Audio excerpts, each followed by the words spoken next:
네, 안녕하세요. 오늘은 3단원 유럽과 아메리카의 국민국가 건설 중에서도 국민국가의 탄생에 대해서 배울 거고요.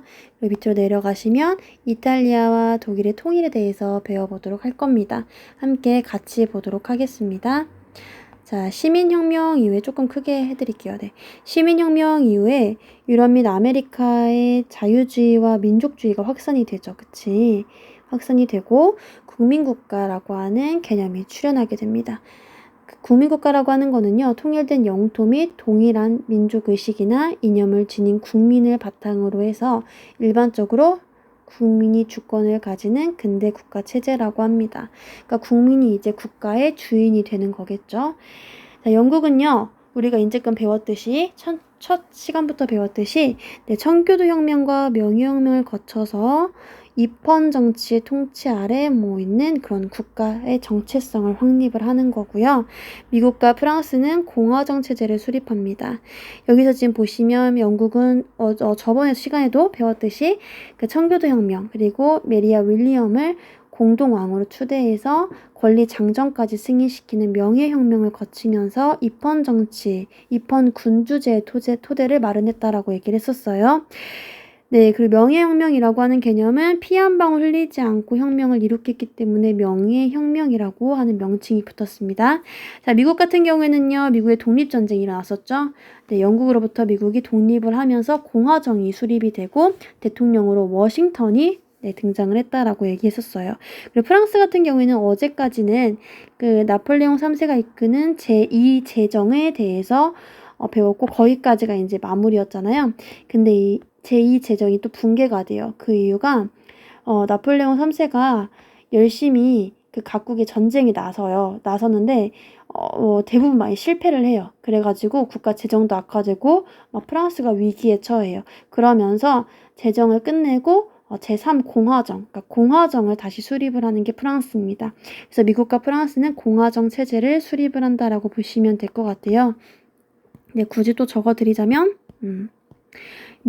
영국 같은 경우에는 이제 청교도혁명과 명예혁명을 거치면서 이제 입헌 군주정이 확립이 되는 거고, 미국 같은 경우에는 이제 미국의 독립전쟁이죠. 네, 독립전쟁을 거치면서 이제 되는 거고, 이게 지금 잘 안 보이니까 그냥 말로만 해도 여러분들 알아듣겠죠? 네.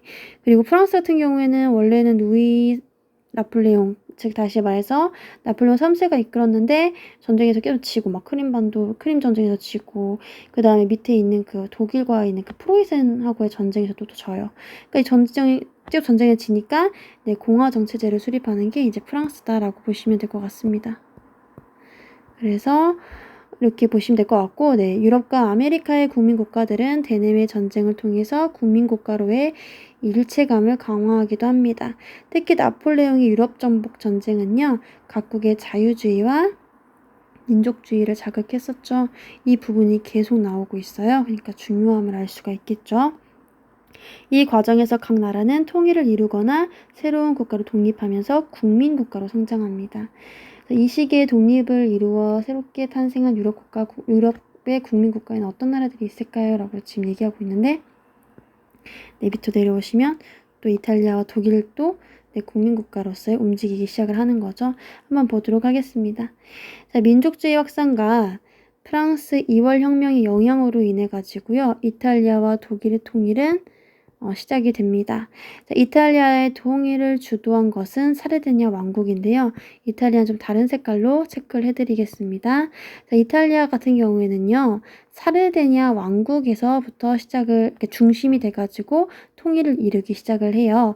그러니까 이탈리아라고 하는 나라가 지금은 있지만 그 당시에는 이탈리아 반도에 여러 왕국들이 있었어요. 그러니까 나폴리 왕국부터 해가지고 여러 왕국들이 있었는데 그 중에서 사르디냐 왕국이요. 주도를 해가지고 이탈리아 반도 전체를 통일한다는 얘기입니다.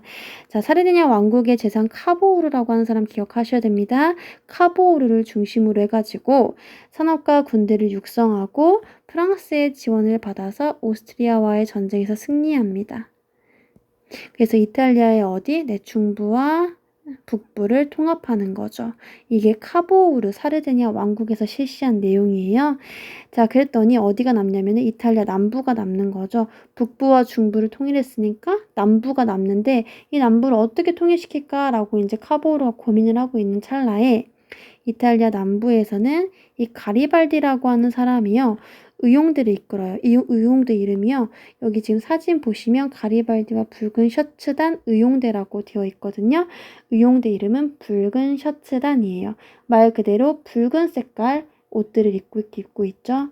그래서 붉은 셔츠단을 이끌고 이 가리발디가 시칠리아와 나폴리 왕국을 점령합니다. 이 나폴리 왕국이 이탈리아 남부에 있는 나라입니다. 그래서 시칠리아 섬하고 나폴리 왕국을 점령을 해요. 그리고 가리발디가 자신이 점령한 남부 지역을 누구한테 주냐면은 사르디냐 국왕한테 주는 거예요.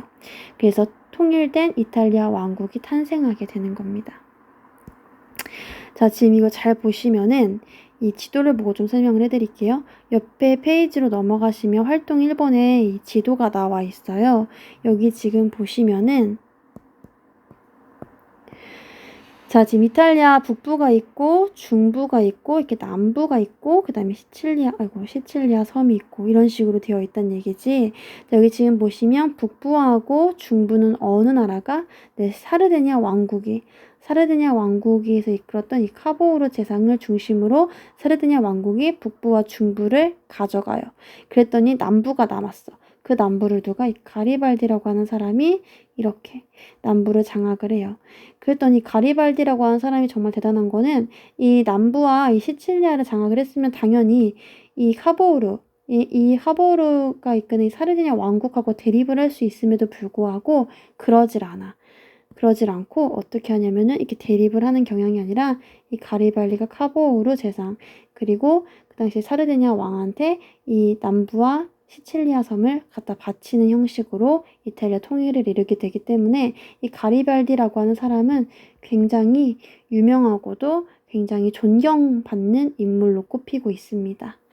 이렇게 보시면 될 것 같고, 자, 독일로 좀 넘어가 볼게요. 독일로 넘어가 보면 선생님이 지금 좀 체크를 많이 해서 지저분할 수도 있는데 뭐 여러분들이 알아서 또 체크하시고 조금 지저분하다 싶으면은 좀 지우시고 하셔도 괜찮을 것 같아요. 일단 넘어갈게요. 자, 독일이라고 한 나라는요. 자, 여기 이탈리아는 사르디냐 왕국이 중심이었다라고 한다면 독일은 프로이센 중심입니다.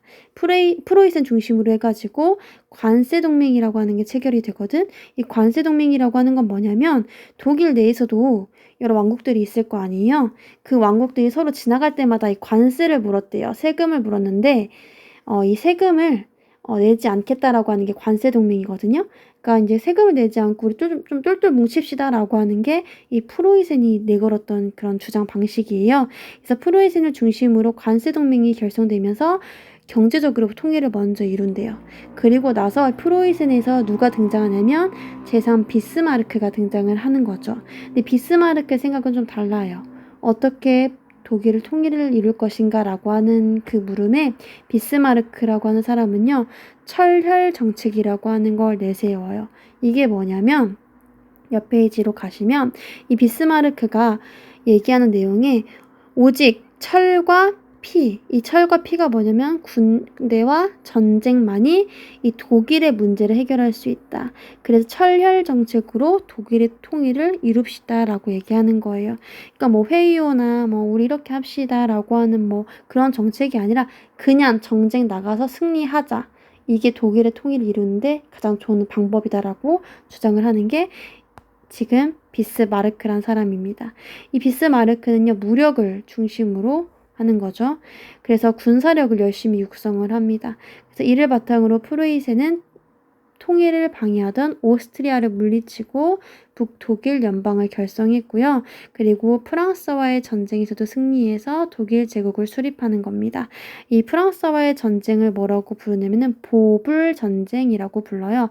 프로이센을 그래서 그 프로를 보라고 얘기를 하고 그다음에 프랑스를 불이라고 얘기를 하거든요. 그래서 보불 전쟁. 여기서 승리를 했다라고 하죠. 그러니까 프랑스는 당연히 졌다는 얘기잖아. 그러니까 프랑스의 그 당시 나폴레옹 3세가 이 보불 전쟁에 참여했는데 져요. 이 패배를 하고 그리고 나서 프랑스는 공화정으로 들어나가게 되고 그 다음에 승리한 독일 같은 경우에는요. 프로이센 같은 경우에는 프로이센을 중심으로 이 독일 제국을 성립하는 겁니다. 이렇게 이해를 하시면 돼요. 그 연도는 1871년이 되겠습니다. 자, 이렇게 좀 보셨고 옆 페이지 넘어가서 더 자세하게 좀 보도록 할게요. 자, 국민국가의 상징은요. 국기, 국가, 국어, 국경일 등이 있다고 합니다. 특히 이 프랑스 혁명 같은 경우에는요. 이 프랑스 혁명을 거치면서 국가와 국기가 한꺼번에 다 등장을 해요. 그래서 보시면은 마르세예즈라고 하는 국가가 있어요. 이게 사실은 국가가 아니라 이 프랑스 혁명을 이끌었던 그 의용군들이 행진할 때 부르던 노래래요. 근데 이게 이제 프랑스의 국가가 된 거고요. 그다음에 삼색기도 역시 프랑스 혁명 도중에 나옵니다. 그래서 자유, 평등, 박애라고 하는 내용이 담겨진 프랑스의 국기가 나오죠. 그래서 푸른색은 자유, 흰색은 평등, 그 다음에 붉은색은 이제 선생님 박애라고 얘기했는데 이 사랑하는 거죠. 그러니까 우애라고 하는 거. 이 의미가 부여된 삼색기가 등장을 합니다. 이거는 국민국가의 상징이라고 볼 수가 있어요. 내려가 보도록 하겠습니다. 선생님이 아까 설명을 했었죠. 설명한 걸 기반으로 해서 지도 같이 보시면 돼요.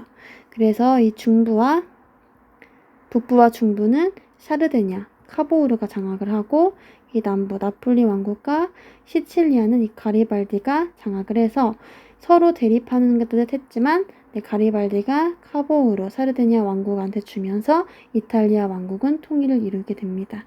이렇게 보시면 될 것 같아요. 네, 오늘 수업 여기까지 할 거고요. 다음 시간에는 어떤 걸 배워보도록 할 거냐면은 어디 봅시다. 네, 미국에 대한 통일, 미국의 남북전쟁에 대해서 배워보도록 할 거고 라틴 아메리카의 독립에 대해서 배워보도록 할게요. 네, 오늘 수업은 여기까지 하도록 하겠습니다. 네, 수고 많으셨고 여러분들 선생님이 준 그 활동지 풀면서 다시 한번 개념 정리하도록 합시다. 네, 수고하셨습니다.